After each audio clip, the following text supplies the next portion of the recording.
Perspektif global dari sudut pandang sosiologi.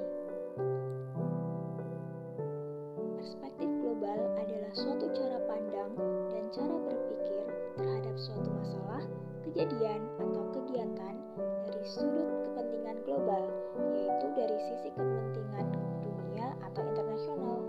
Oleh karena itu, sikap dan perbuatan kita juga diarahkan untuk kepentingan global. Menurut Frank Hanskins, sosiologi adalah studi ilmiah tentang fenomena yang timbul akibat hubungan kelompok-kelompok umat manusia dan lingkungan manusia dalam hubungannya satu sama lain. Dalam sosiologi, objek yang menjadi sorotan utamanya yaitu hubungan antar manusia, terutama dalam lingkungan yang terbentuk oleh manusia sendiri, atau yang disebut lingkungan sosial.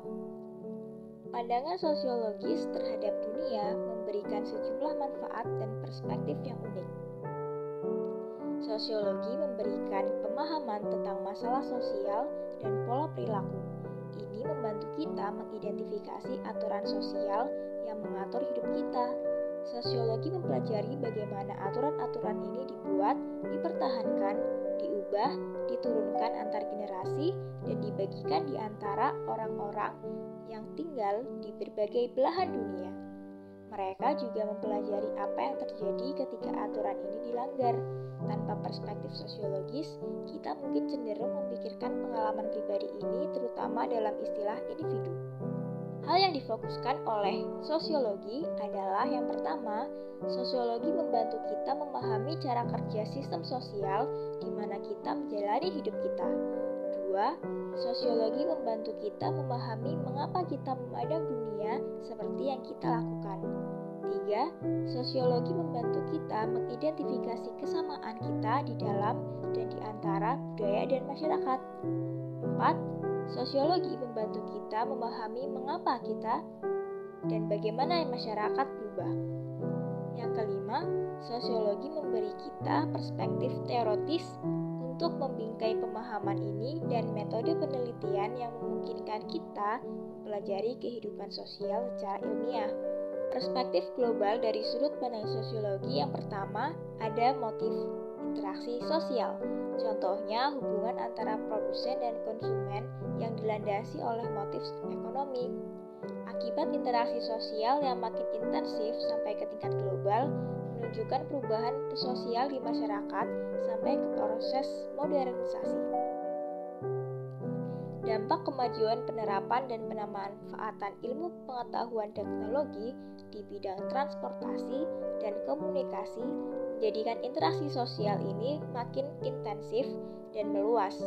Interaksi bisa terjadi secara fisik maupun non-fisik melalui internet.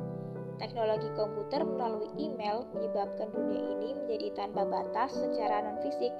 Secara fisik, batas-batas wilayah setiap negara berdasarkan hukum internasional masih jelas.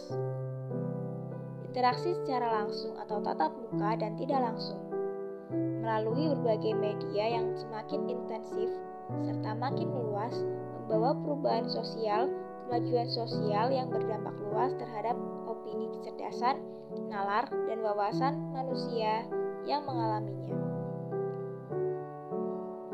Hal-hal positif yang berdampak sosial seperti misalnya pertukaran pengalaman, pertukaran kemampuan, dan pertukaran nilai.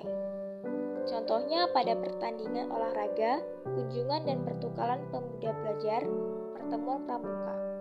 Dari arus global dan interaksi sosial, baik langsung maupun melalui media, tentu saja ada dampak negatif. Contohnya pergaulan bebas, pemakaian obat terlarang, kebiasaan minum minuman keras, sadisme, dan sebangsanya yang menjadi racun bagi kehidupan sosial.